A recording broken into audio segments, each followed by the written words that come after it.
Alors avant de commencer, je tiens à vous rappeler que je ne suis pas conseiller financier, je suis juste une fille passionnée depuis 2012 par l'environnement des crypto-monnaies.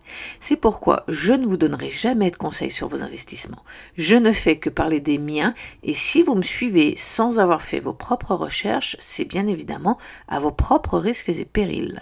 Ce que je fais, moi, me regarde moi, je partage avec vous cette liste, parce que vous allez voir que nous allons partager une belle liste aujourd'hui très intéressante, mais ce n'est que mon opinion personnelle, d'accord ? Alors justement, dans cette vidéo, je vais vous donner mes cryptos favorites dans lesquelles j'investis personnellement. Vous allez voir qu'en fait, il y en a beaucoup plus, mais je vous ai fait une petite liste de mes préférés. Je vais passer très rapidement sur l'utilité de chaque crypto. Cependant, si vous voulez en savoir plus sur chaque projet, abonnez-vous à ma chaîne YouTube et surtout activez les notifications parce que comme ça vous serez prévenu à chaque fois que je poste une vidéo. Je vais bien évidemment faire une vidéo par crypto, donc ce sera des petites vidéos de 5 minutes très courtes, mais vous allez voir la liste est longue, donc abonnez-vous sinon vous allez en rater, c'est sûr et certain. D'autre part, si vous voulez obtenir cette liste, sachez que je la partage avec tous mes étudiants.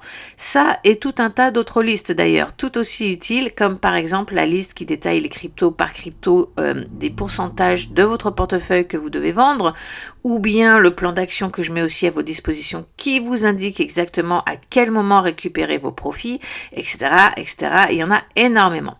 Donc je vous invite à suivre la formation continue pour obtenir toutes ces précieuses informations. Allez, maintenant que tout ça c'est dit, rentrons dans le vif du sujet. C'est parti. Alors, concernant ce fichier, un tout petit truc, je vous explique vite. Vous avez le nom de la monnaie.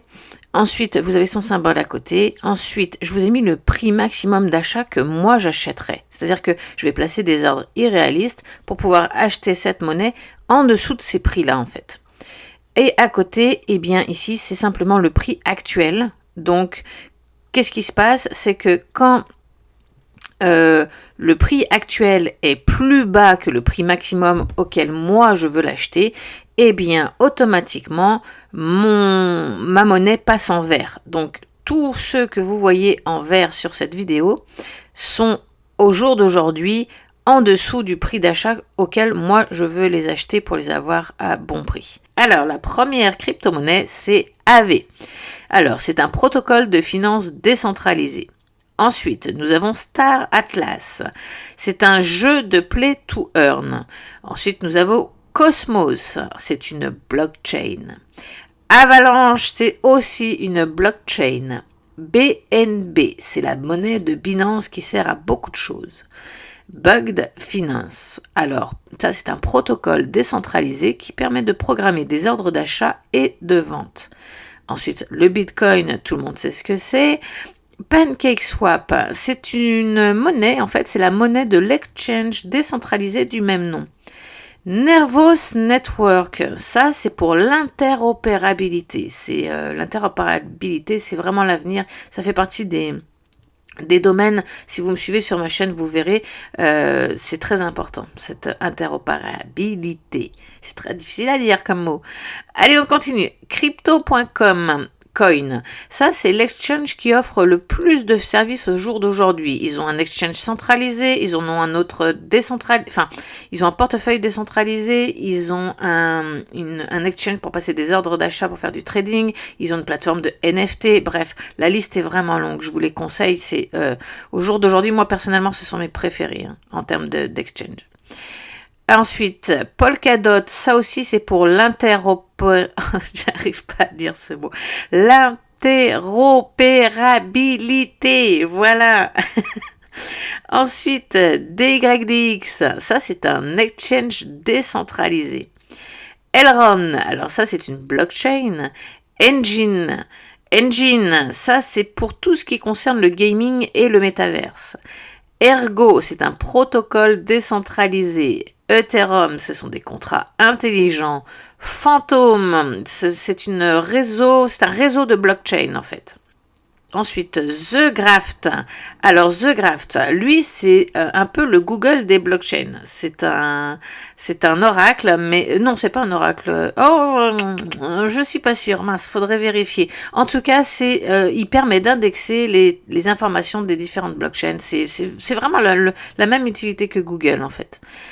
Parce que c'est très compliqué, on ne communique pas d'une blockchain à l'autre. Donc, ce que fait The Graft, c'est vraiment en avance sur tout le monde. Ensuite, Meta Hero. Alors, eux, c'est un peu... comment expliquer? Eux, en fait, ils mettent à disposition dans les grandes villes des grands scanners pour scanner votre corps afin de créer votre avatar dans la métaverse. Vous pourrez aussi scanner d'autres objets beaucoup plus grands, mais surtout, pour avoir un avatar qui vous ressemble à la lettre, eh bien, Meta Hero met à votre disposition des scanners et, bien évidemment, vous paierez chaque scan avec leur propre monnaie. Donc ça, je pense que ça a un très bel avenir aussi. Cadena, juste un truc. Tout ce qui est métaverse, on est vraiment très en avance là-dessus. Bah, pas que ça, d'ailleurs, d'autres domaines aussi. Mais principalement Meta Hero, par exemple, vous vous rendez bien compte que le temps qu'ils déploient ça dans les grandes villes et qu'ils commencent un peu à rentabiliser l'argent et que on puisse surtout mettre votre avatar dans un jeu vidéo, ça va prendre du temps. On parle de plusieurs années, là, d'accord? Mais c'est un beau projet parce que si vous êtes là dès le début, il y a moyen de faire... il y a un énorme potentiel à se faire là-dedans. Ensuite, alors, Cadena, eh bien, c'est une blockchain. Chainlink, c'est un oracle. Regardez mes vidéos pour savoir ce que c'est qu'un oracle. Je vais faire des vidéos là-dessus. En fait, je vous explique tout. Sur ma chaîne vidéo, YouTube, vous allez trouver des vidéos sur le vocabulaire, vous allez trouver des vidéos sur les projets, vous allez trouver des vidéos sur les thèmes qui vont dominer ces prochaines années. Vraiment, je vous donne clé en main tout ce que vous avez besoin de savoir et je m'adresse à monsieur, madame, tout le monde sans jamais rentrer dans les termes techniques. Il y a d'autres de mes compatriotes, comment on appelle ça, des autres youtubeurs qui font très bien ça, bien mieux que moi et je leur laisse vous expliquer les détails. Moi, je schématise pour tout le monde. Voilà, c'est tout. Alors, on continue avec Terra. Terra, c'est aussi une blockchain qui est liée à un stablecoin. Très, très prometteur, Terra. Ensuite, Decentraland, c'est un jeu de métaverse. Alors attention avec Decentraland, et ce sera la même chose pour Sandbox, dont je vais vous parler tout à l'heure. Ce sont des jeux de métaverse, sauf que ces jeux-là, pour ma part, je trouve qu'il n'y a absolument aucune innovation. Voilà, je cherchais le mot. Il n'y a aucune innovation.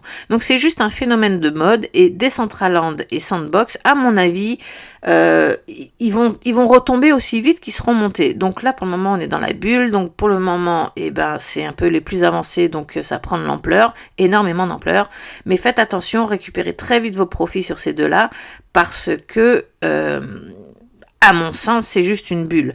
Parce que dès les vrais jeux, le vrai métaverse, la vraie innovation va sortir, comme avec Star Atlas, qu'on a vu un petit peu plus haut, là, ça va changer complètement la dynamique. Mais Decentraland et The Sandbox, il n'y a pas grand-chose d'innovant là-dedans en termes les dessins sont des dessins basiques. Je veux dire, il n'y a pas grand-chose d'innovant, voilà. Donc faites attention, Decentraland et Sandbox, vous récupérez vos profits rapidement, voilà. Ensuite, Polygon, ça c'est une blockchain. NEAR Protocol, c'est une blockchain de layer 1. RMRK, ce sont pour les NFT. Oasis Network, ça aussi c'est une blockchain de layer 1. The Sandbox, on vient d'en parler, c'est pour les jeux de la métaverse. Solana, alors Solana c'est aussi une blockchain. Ensuite, au jour d'aujourd'hui, c'est la blockchain la plus rapide, au jour d'aujourd'hui.